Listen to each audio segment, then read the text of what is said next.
Hi, this is the presentation done by Gatleho discussing the OSI versus the TCP slash IP model.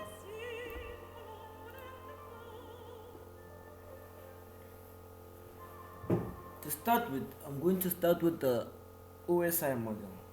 Now, describing the OSI model. The OSI model is based on the proposal developed by the International Standards Organization, the IOS. The model is called OSI, which stands for Open System Interconnection Reference Model because it deals with connecting open systems that are open for communication with other systems. So the OSI model allows networks to be broken up into manageable pieces. It also provides a common language to explain common components and their functionality. Without the OSI model, networks can be very difficult to understand and implement. Now, the principles of the on which OSI model was designed was a layer should be created with different level of abstraction if needed. Each layer should perform a well-defined function. The function of each layer should be chosen according to the internationally standardized protocols. OSI model defines terms that networking professionals can use to compare basic functional relationship. The purpose of the OSI model is to help users understand the big picture of networking. The purpose of the OSI model is to help understand how hardware and software elements function together.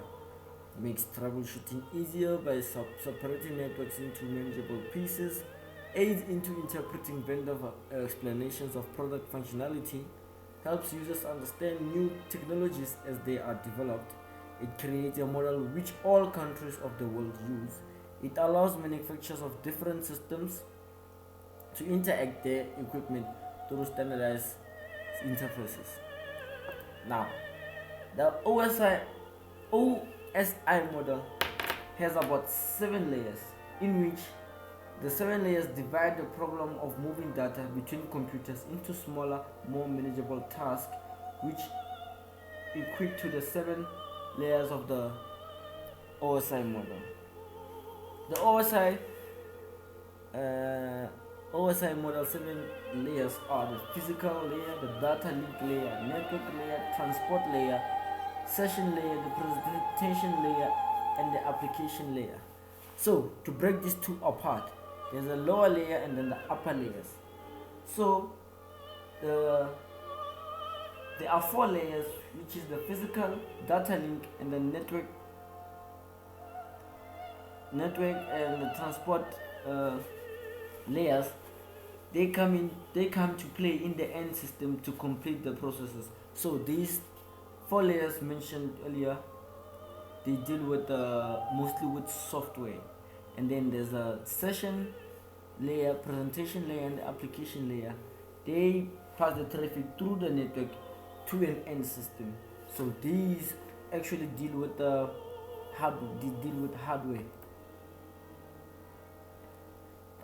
As I was saying, as you can see on the diagram, there's an arrow coming from one layer to the other, going downwards, and then on the left hand side they're going upwards.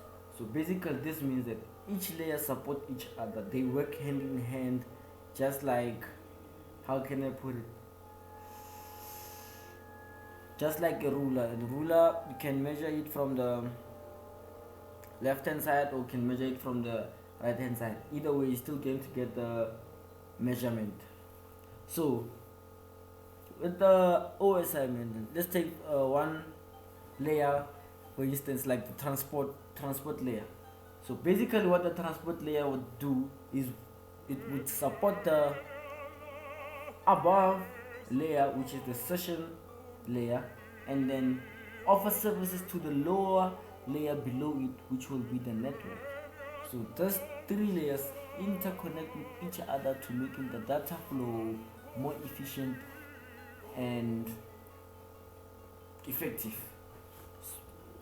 So let's just go into details and describe the layers. Right, the physical layer.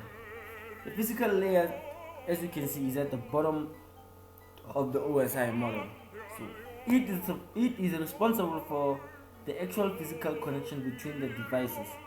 Such physical connection may be made by using twisted pair cable, the LAN cable, and mind you, as an IT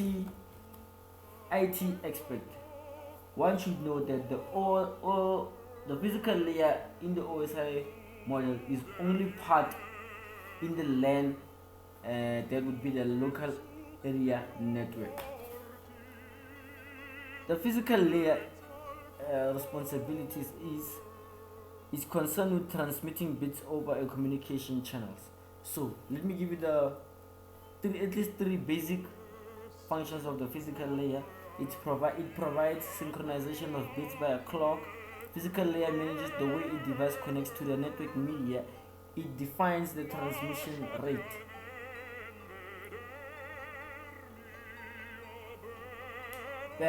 Basically, a physical layer can also what it can also do. It can use different techniques to multiplexing. The data link. The data link layer. The data link layer is responsible for node-to-node delivery of data. It receives data from network layer and creates frames as physical address to those frames and pass them to the physical layer. Data link consists of two layers, which is the logical link layer, and a medium access control, which is the MAC. Well, the logical link layer LLC defines the methods and provides addressing information for communication between network devices. The MAC, which is for medium access control, establishes and maintains links between communicating services. So the function of a data link layer is for framing, physical address, and flow control. The data link also has functions of the error control, which provides mechanism of error control in which detects and retransmits damaged or lost frames. Access control, when single communication channel is shared by multiple devices. The MAC layer of DLL provides help to determine which device has control over the channel. So the network layer is responsible the data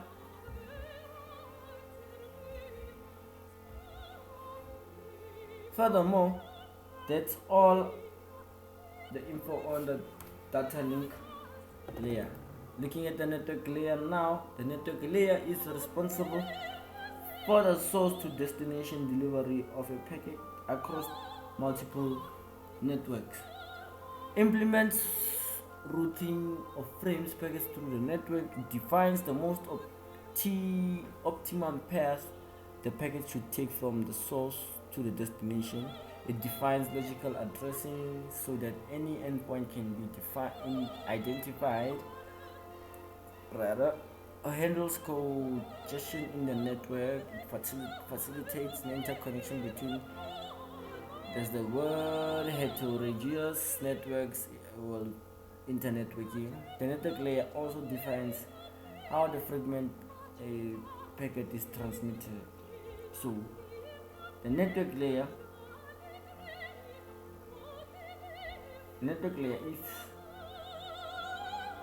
is responsible for the source or to destination delivery, as said. Thus, the DLL oversees the delivery of a packet between the two systems on same network, and the network layer ensures that the packet gets its point of origin in the final destination. The transport layer. Transport layer is a layer responsible for free error delivery messages. retransmissions of data to recover errors or lost data will occur in the software managing this layer. The basic functions are similar to those provided for frames by the data link layer at the higher level. So the transport layer provides two types of services: a connection oriented transmission and a connectionless transmission. The connection oriented transmission is the type of transmission the receiving device sends an acknowledge back to the source after a packet or group of packets is received. It's a slower transmission method basically, and the connectionless transmission. In this type of transmission, the receiving device does not send an acknowledge back to the source. It is a faster transmission and more reliable, flexible to use rather. Each function is for port addressing, flowchart, and error control. Basically, error control ensures that the entire message arrives to the transport layer without error. The flow control facility prevents the source from sending data packets faster than the destination. Port addressing: computers run several processes. The transport layer header includes a port address with each process. The session layer. This is the fifth, if I'm not wrong. Yes, this is the fifth layer of the OSI model. It has the responsibility of beginning, maintaining, and aiding the communication between the two devices, called session. It also provides for all the orderly communication between devices by regulating the flow of data. The functions of the session layer is establishing sessions between hosts, managing and maintaining sessions, terminating sessions when it is no longer needed. Also, dialogue control and dialogue separation. Processes of dialogue separation, of adding checkpoints and markers to the stream of data is called data separation. The function determines that which device will communicate first and the amount of data will be sent. That's dialogue control. Well, session layer protocols also provide functions to support the session, including security, recognition between hosts, and session logging.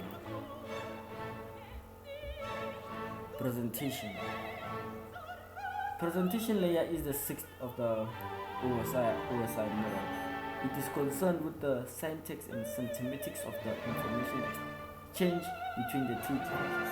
It was designed for data encryption, decryption, and compression. Well, functions of the presentation layer: data presentation or translation, because different computers use different encoding systems. It ensures that the data being sent is in the format that the recipient can process. Data encryption provides this facility by which hides the information from everyone except the person who originally sent the information and the intended recipient. When encrypted data arrives at the destination, presentation layer decrypts the message. Data comparison: the presentation layer shrinks large amount of data into smaller pieces, i.e. it reduces the size of the data. Last but not least of the OSI model is the application layer. Application layer is the topmost, it's the seventh layer of the OSI model. It enables the user to access network. It provides user interface and support for services such as email, file transfer, access to the World Wide Web. So it provides services into different user applications.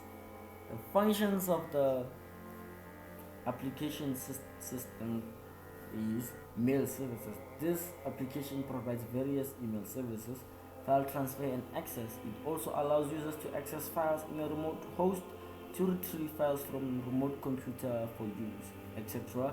Remote login, accessing the World Wide Web, and the application layer is responsible for providing services to the users concerned, meaning network virtual terminal, data software, file transfer, access and management, directory services, access to distributed data sources for global information about various projects. Now, that was it for the OSI model. Let's go into the TCP TCP/IP model, which stands for Transmission Control Protocol, and the IP stands for the Internet Protocol. These two, as according to my understanding, they are linked together, and they have 4 layers, which are the applications layer, transport layer, and the internet layer. Well, the first 2 layers are just as the same as the OSI model, application and transport. Basically, application provides user interface, data encoding, and data transmission with the help of protocols like DHCP, DNS, FTP, HTTP, etc. And the transport layer provides end-to-end connection, establishments of data segments, and delivery with error control by using TCP and UDP protocols. Now, the internet layer. Internet layer is the provision of logical addressing and routing of data packets using internet protocol like IPv4. It is the internet protocol version 4. The network access layer combines raw data into data frames, provides the physical interface for data transmission. Protocols used by the TCP and the Ethernet.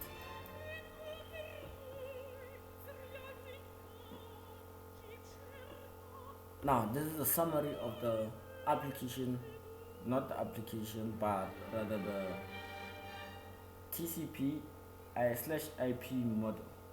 Application layer is to access network resources, transport to provide reliable process to process message delivery and error delivery. Ethernet to move packets from source to destinations to provide internetworking. Network interface responsible for the transmission between 2 devices on the same network. That was it for the tutorial video of the OSI model versus the TCP/IP model. Thank you for your time. That's a wrap.